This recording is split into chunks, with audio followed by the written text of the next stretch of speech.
Todo lixo que está acumulado no teu córtex cerebral não pode ser eliminado. Você pode apagar qualquer arquivo dos computadores, qualquer arquivo. Você pode apagar livros, milhares de páginas, mas você nunca vai apagar na sua memória perdas, frustrações, crises, ofensas, rejeições, autopunição, autocobrança. Está arquivado. As duas únicas possibilidades que você tem é ou reeditar as janelas da memória, e já te demos técnicas importantes. Por exemplo, a técnica do DCD. Você tem de duvidar de tudo aquilo que te controla. Duvidar dos seus medos, duvidar da sua hipersensibilidade, onde uma pequena ofensa machuca demais. Duvidar de que você não consiga ser líder, protagonista, diretor do seu script, mesmo quando as pessoas te rejeitam. Você tem de criticar também pensamentos perturbadores. Se você não o critica, você não é um bom advogado de defesa. Você pode ser um excelente defensor dos outros, mas é um péssimo defensor de si mesmo. E você tem de determinar não ser tímido, frágil, inseguro, determinar ser mais seguro, autor da sua própria história, saber aonde você quer chegar. A técnica do DCD é poderosa e deveria ser feita constantemente, mas essa técnica reedita janelas que estão abertas. Ela não constrói janelas lights paralelas ao redor do núcleo traumático, a não ser que você faça essa técnica fora do foco de tensão, fora da claustrofobia, medo do lugar fechado, fora de uma crítica ou angústia por ela, que é a lodoxafobia, fora da fobia social, que é o medo de estar em público, de se apresentar em público, enfim, fora do foco de tensão. Se você faz o DCD e em destaque faz a mesa redonda do eu, se auto-questionando, discutindo com seus fantasmas mentais, por que você não é uma pessoa mais solta, leve, livre, relaxada? Então aí, se você faz a mesa redonda do eu com o DCD, então você constrói janelas lights ao redor do núcleo traumático. E elas se tornam válvula de escape no foco de tensão.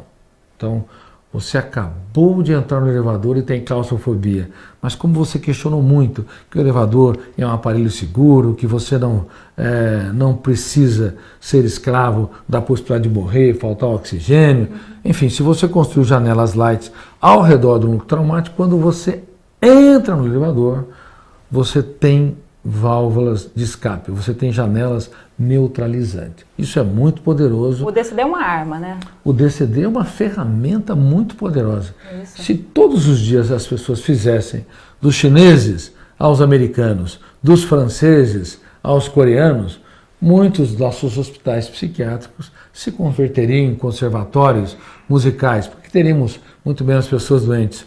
Muitos dos presídios, e há mais de 10 milhões de pessoas encarceradas fisicamente, muitos deles se tornariam museus, porque nós teríamos pessoas cometendo muito menos crimes, muito mais apaixonadas pela vida. Eu atendi cerca de 20 mil, aliás, eu fiz cerca de 20 mil atendimentos psiquiátricos e psicoterapêuticos. E hoje eu não tenho tempo de atender mais, eu treino profissionais da área, os compromissos são muito grandes, imagine, 70 países, não dou conta de atender 3% da minha agenda. Mas, num certo sentido, na época que eu atendia casos graves, muitos casos recorrentes que passaram na mão de vários psiquiatras, inclusive muito competentes. Os pacientes não melhoravam, muitas vezes não estava na habilidade do psiquiatra, estava na falta, na resistência do paciente, falta de colaboração dele. E, por exemplo, eu me lembro que atendi uma senhora de 82 anos de idade, há 50 anos deprimida. Ela detestava psiquiatra, porque imagina, passou na mão de vários deles. E disseram que eu era um neurologista. Mentiram para ela, algo que nunca deveria ser feito. Mas essa era a situação. E chegou com essa queixa. Eu detesto psiquiatras e detesto também meu marido. Chegou com uma grande janela killer aí, né? Uma plataforma de janelas. Plataforma. Falei, mas minha senhora, há quantos anos a senhora está casada? Estou casada há mais de 50 anos. E por que não se separou? Claro, eu sabia a resposta. Porque não apenas drogas viciam, mas pessoas viciam em pessoas. Pessoas viciam em discutir. Conhece casais que brigaram a vida toda e não se separaram, eles são especialistas em apontar falhas um do outro. Se amam, sim, mas de maneira distorcida. Não consegue ficar sem uma briga. Fora do foco de tensão, os casais que brigam frequentemente são tão lúcidos e coerentes. Juntou os dois, Terceira Guerra Mundial. Porque o fenômeno do inconsciente, gatilho da memória, detona-se num cérebro e no outro, abre janelas killer e até o tom de voz é capaz de perturbar um ou o outro. Bom, enfim. Tirar a paz, né? Tirar a paz. E eu, como é que eu vou ajudar uma mulher que detesta psiquiatra? Como é que você vai ajudar alguém que é resistente, é difícil, é pau, pedra é pedra, é orgulhoso, é egocêntrico ou está depressivo? Claro que se uma pessoa está doente, tem que ser encaminhada por um bom psiquiatra e um bom psicólogo. Não envie pessoas mentalmente enfermas, emocionalmente enfermas para coach. Temos que fazer uma diferença muito grande. E no mundo todo uma confusão enorme. Bom, o coach desenvolve habilidades, os profissionais de saúde mental tratam de conflitos. Bom, como é que você vai ajudar alguém resistente? Seu filho, sua filha, o seu parceiro ou parceira, ou até um colaborador. Por favor, não fale, em primeiro lugar, dos erros, dos conflitos, dos comportamentos anacrônicos. Elogie, pergunte quais são os dias mais desafiadores, quais foram as ferramentas que utilizaram para superar seus conflitos, quais foram seus sonhos. Enfim, valorize o ser humano na sua estatura mais plena, mesmo que ele esteja muito destruído. E eu fiz isso. Quais eram os seus sonhos? Eu perguntei para ela, quais foram os seus sonhos? Quais os dias mais alegres? Quais foram os seus maiores desafios? E aquela mulher falou assim, mas espera um pouquinho, eu vou numa consulta para as pessoas que me falaram de problemas e este médico aqui está falando... Esse cardiologista, né? Esse neurologista, neurologista está falando das coisas mais belas que eu tive, mas será que eu as tenho? E ela começou a mergulhar na sua história e começou a falar de coisas lindas que estavam soterradas na sua depressão crônica. Imagina, ela realmente estava deprimida há mais de 50 anos, tomou todo tipo de medicamentos. Fiz isso na primeira sessão, na segunda sessão ela já veio mais arrumadinha, mais bonitinha, e sorrindo um pouquinho mais para mim.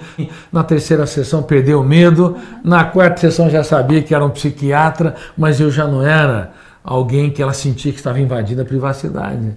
Na quinta sessão... Ela reeditou o que era um psiquiatra, né? Porque eu me registrei de maneira plena. Maravilhoso. Quando você elogia mais e cobra menos, quando você valoriza o ser humano na sua grandeza, você acaba não sendo um invasor de privacidade.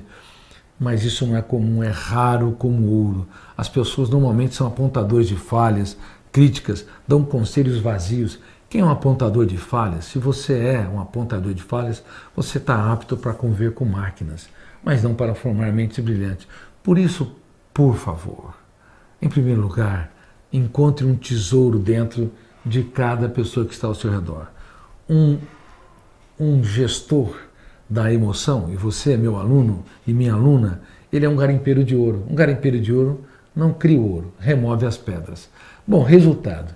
Depois de algumas sessões, eu comecei a falar do marido. E o marido dela era uma das grandes mentes desse país, ele já ajudou a fundar uma das melhores faculdades de medicina.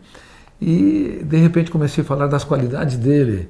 E também ela começou a vê-lo com outros olhos. Bom, 3 a 4 meses depois, estava dançando na sala de casa, literalmente, como dois apaixonados, como dois adolescentes. E eu escrevi uma frase que eles colocaram lá na sua sala. Vocês conseguiram, nos momentos mais difíceis da sua história, escrever poesia sem usar as palavras, porque viveram a vida como uma poesia, se tornaram gestores da sua emoção. Mais ou menos isso. E ela continuou o tratamento e deu um salto tão grande que os dois, de fato, sentiram que o amor, ele pode estar combalido, fragilizado e envelhecido, mas ele pode ser reorganizado, rejuvenescido. Nós podemos voltar ao primeiro amor, a mais bela experiência, desde que nós deixamos de ser críticos e passamos a elogiar. Claro, quando você elogia, você pode fazer uma crítica generosa, aí você é ouvido, desde que você deixe de ser um apontador de falhas e passe a abraçar mais, desde que você se coloque como um ser humano em construção e o outro também ser um ser humano em construção, desde que você deixe de ser um operador do cérebro, da teimosia, do radicalismo e se torne um garimpeiro.